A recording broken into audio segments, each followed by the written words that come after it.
Fibber McGee and Molly Show.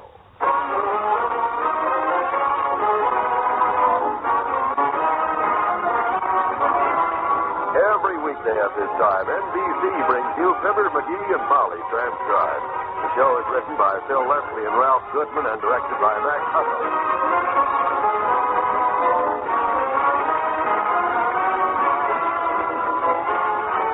We'll join Fibber and Molly in just a moment. It's time Mr. and Mrs. America became fully aware of the shocking conditions that exist in our public school system. Our schools have faced a crisis for some time, and now that crisis is growing worse. It isn't a problem to be met by any certain group or groups. It's everyone's problem. You are a parent or a taxpayer or both. It is your right and the right of your children to have the schools in your community as good as they can possibly be. What about your child's school? Have there been any additions to the school facilities in the past 10 years to take care of the increased number of pupils? How about equipment and supplies in the classrooms? How about the teachers? Do they have a fair chance to fulfill their job? Or are they working with too many students and too little pay? Is your school system one that will attract the better young men and women in the community to become teachers? If the answer is no, then you and your community have a job to do. Your local PTA and other groups are working on this job. Join them. Help your children to get the education they need and deserve.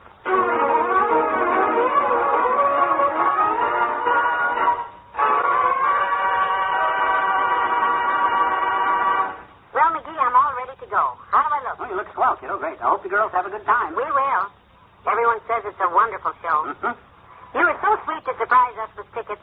Mabel and I were... Yeah, but hadn't you better get going? If you're going to pick Mabel Toops up, the matinee starts at 1:30, and it's after that now. No, it doesn't start till 2:30 last time. 2:30? You sure? I phoned the theater to check. Oh? Mm-hmm. Just think. After all these years, I'm finally going to see South Pacific. Mm-hmm. I was saying to Mrs. Bradley the other day, she's dying to see it, too. And I was Well, saying... you better tell me when you get back, Molly. You want to get started. There's nothing like getting there early, you know. I guess you're right. You don't want to miss any of it. Hate to have you miss Mario Hickenlooper singing Some Enchanted Evening. They say he's terrific. Mario Hickenlooper? He's the understudy, you know. The real star, Lionel Smedley, he's sick. Caught a cold. Lionel Smedley? Mm-hmm. This is a big break for Hickenlooper, by the way. The critics say he's going to be another Morton Downey. Oh, this will be a great show, I know. Thanks again for getting us the tickets. I'll get my hat and run along. Yeah, you do that. You go ahead. Have a good time. Don't worry about your kitchen. They won't spill anything. What? Oh, my gosh. What's this about my kitchen? Who's going to spill what? Nobody. Nobody's going to spill anything. That's what I say. I just don't want you to worry about anything. Now, you have fun. Oh, well, we will. Do you like this hat with this outfit, or do you think I ought to wear the black one with the veil? Oh, either one is fine. Fine. You look gorgeous, but... Oh, come in. Hello, Mr. McGee. Is she gone yet? Well, Wallace Wimple. Come in, Wally. Did you suspect anything when you brought the show? Yeah, mighty nice of you to drop in on I and my dear wife, Molly, like this, Wimp. Molly's the one standing over there putting on her hat. I'm glad to see you. Ain't we, Molly? She's still here. Hello, Mr. Wimple. Dearie, what's going on here? Oh, Wimp dropped in. Wimp. Come on in the living room, Wimp. What'd you come over so early for, stupid? My gosh. I thought you said the matinee was 1:30. It's at 2:30. You ruin everything. Oh, goodness.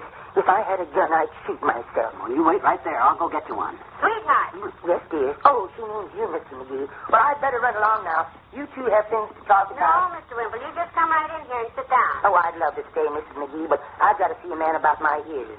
I haven't been hearing numbers very well lately, and I'd better... Sit down, Mr. Wimple. Yes, sir. Don't take your coat off, Molly. You'll miss the first act. Mabel's waiting for you to pick her up. You run along. I'll go in a minute as soon as I find out a few things. Now, you lads just tell me what's going on here so I won't be wondering all through the matinee whether the house is afire. Stay right where you are. Don't get up, boys. I'll open the door. It's me, McGee. Take some of these boxes so I can see where I'm going. That's it. Everything's here, and Hi, Molly. I thought you were at the matinee. Good afternoon, Doctor. No, I'm still here. Hi, fellas. Hi. Well, I gotta run along. I'll come back some other day. It's pretty busy this afternoon. Just wanted to say hello. Hello. Oh, come on, Molly. Give me back my satchel. I really I have... will in a moment. Now, first, Doctor, would you mind joining the panel of experts while I ask a few questions? Thank you. What happened, McGee? I thought... Now, gentlemen, if one of you would care to tell me just what... Grocery boy! Oh, no. Just McGee. Here I am, Johnny, with them 12 dozen eggs you ordered. Where'll I put them? Oh, just... Pretty smart of you sending daughter matinees so us else could dye these Easter eggs in her kitchen for the kids' big egg hunt. Oh, so that's what all that. If she knew we were going to mess up her kitchen with, Susanna, don't you wait for me. I'm going to California, and that's where I'll be. You come back here, Mr. Oldtimer.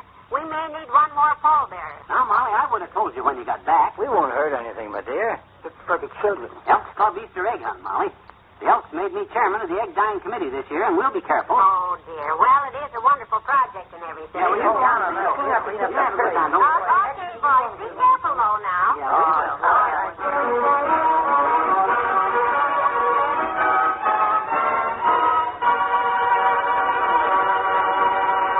Back to Wistful Vista in a minute. This is Ray Bolger. People have called me a dancing comedian. Well, whatever name there is for my work, I'm just another guy in show business. And people in show business are no different than any other people when it comes to cancer. This disease isn't particular or prejudiced. It kills men, women, and children in all walks of life. And nobody knows who will be the next victim. And I want to do everything I can to help conquer cancer. But I need your help, and the help of your friends and neighbors. We've got to make sure that the American Cancer Society keeps on with its program of research, education, and service. They are fighting a battle that someday might save my life or yours. So please, give generously to the American Cancer Society. Mail your contribution now to Cancer, care of your local post office. I'd like to repeat that. That's Cancer, care of your local post office. Help in the battle. Cancer is everybody's business.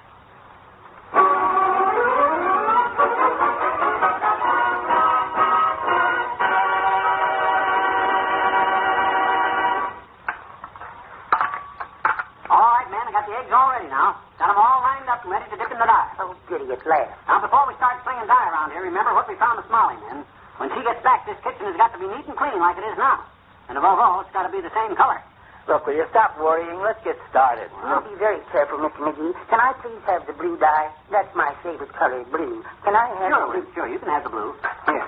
Oh, goody. Hand me an egg. I'll get started. Now, take it easy now. Wait till we all get set here, and we can run this thing like a production line. You got the... Oh, here, old-timer. You take the yellow dye. I'll take the red, and...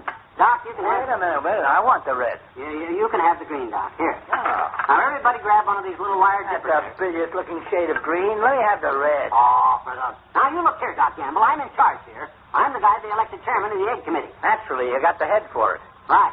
And since I'm the egghead around... Oh, shut up and take the green. I will not. I want the red. You can't have the red, and that's final. Okay, I'll take my dye and go home. Your dye? I was the one who bought it. If you want to shell out $3 and buy some more, then Look, Doc, I don't like to throw my weight around, but you forced me to it. As chairman of the egg committee, I'm telling you who takes what color, and I say you take red. All right.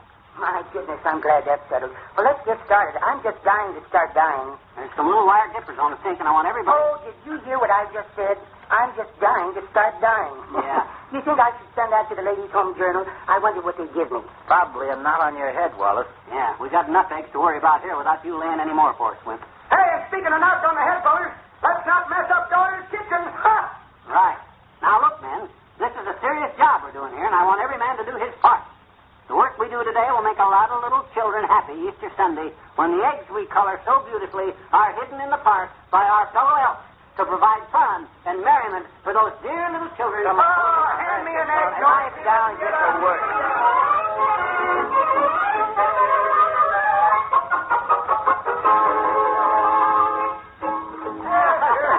That's a real funny egg, Doc. Well, kids will love that one. Yes, you're quite an artist, Dr. Gamble.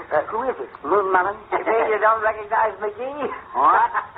If you guys want to see some real artwork, watch how I make a picture of Doc Gamble out of an egg by just drawing one line. You mean you can make a picture of the doc here by just drawing one line on an egg, Johnny? You watch closely. I take this big, fat egg here. I might have known it would be a big I fat. draw a line around the middle, like so. I dip it in this blue dye, and presto. There. Doc Gamble in a blue serge suit. Well, I'll be jiggered. Just a mimic. Touche, my boy, touche. That's pretty good. Hey, take a look at the time, fellas. It's almost 5 o'clock. My gosh, already? Boy, I didn't realize it was that late. My goodness. We'd better hurry and get these eggs finished, because if I don't get home in time to find out what Sweetie Face wants for dinner, she'll have me. Scrambled. Yes, and I got a patient coming in at 6 o'clock. My nurse said someone called after I left.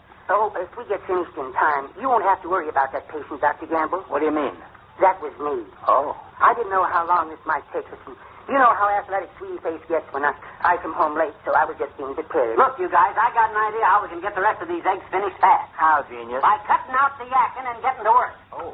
Now, come on, let's get going here. And don't forget, we got to clean them spots off the walls and ceiling before Molly gets home, so... Come on, man, let's get moving. Yeah, all right, come on.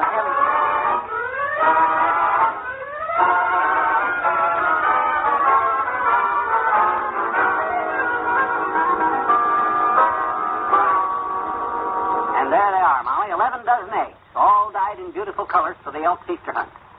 Looks like a pot full of rainbow, don't it? Oh, they're just beautiful, McGee. Your fellow Elks ought to be very proud of the job you boys did. And I must admit, I didn't expect to see my kitchen look so nice and neat. Well, with the right man running the job, all it takes is efficiency. We didn't spill a thing without wiping it up. 11 dozen eggs ought to make quite an egg hunt for... Say, didn't you have 12 dozen to start? I thought you said... Oh, well, we had to eat, Tootsie. Every good foreman gives his men time out for lunch, you know. I scrambled up a dozen of them. Boy, were they good. Well, it's lucky you thought to lay some aside for scrambling before you boil them all for Easter eggs. Boiled them? Boiled them? Of course. You did boil them before you dyed them, didn't you? McGee, you didn't forget. Oh, boy, will this be a messy egg hunt.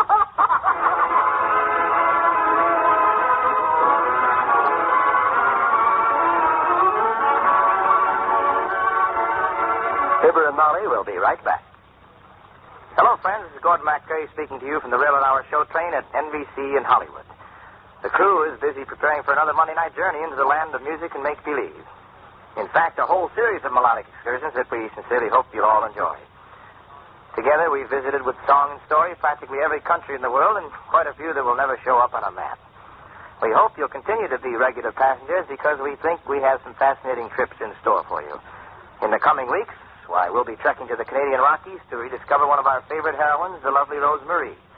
And during the spring months, we'll premiere some delightful original stories by Lawrence and Lee, set to familiar music from the world's storehouse of melody, new and old. We'll welcome to the show train such favorite guest stars as Mimi Benzel, Nadine Connor, Lucille Norman, and Dorothy Wancho. So make it a point to be with us on the Railroad Hour every Monday night. The show train will pick you up at this NBC station. Be seeing you.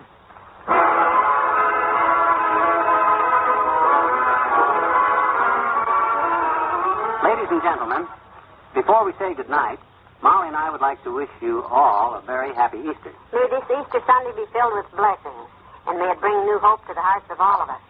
New hope for a better understanding among all people, for more love of our fellow man. And for everlasting peace to all mankind. Good night. Good night, all.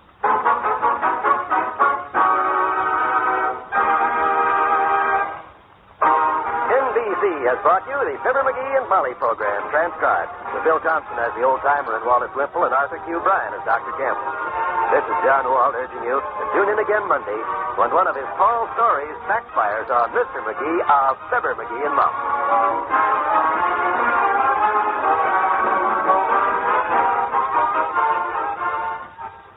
Hear the Heart of the News with Jim Fleming tonight on the NBC Radio Network.